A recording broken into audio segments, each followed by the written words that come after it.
Bugün Ceyhun Mirzəyevin doğum günüdür. Ceyhun Mirzəyev 9 aprel 1946-cı ildə Ağdam rayonunun Abdalgülablı kəndində anadan olub.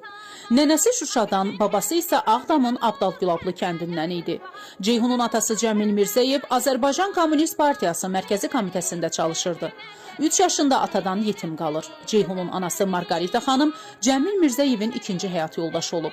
Ceyhunun yaxşı nitqi şeir demək bacarığı vardı. Məhz bu qabiliyyətinə görə də tez-tez ASTV-nin uşaq verilişlərində iştirakçı, aparıcı kimi çəkilirdi. Elə bu verilişlər Ceyhunun sənət taleyini müəyyənləşdirir. Onu görüş filmində Şıxəlinin oğlu rolunda oynamağa dəvət edirlər. Bu 9 yaşlı Ceyhunun peşəkar kinoda ilk işi olur. 3 ildən sonra o yenidən ekrana çıxır. Ögey Ana filmində İsmail rolu ilə.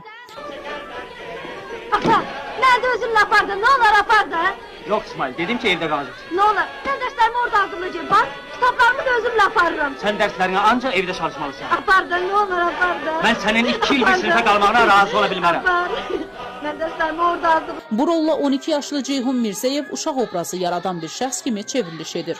Birdən-birə minlərlə tamaşaçının qəlbinə yol açır, sevilir.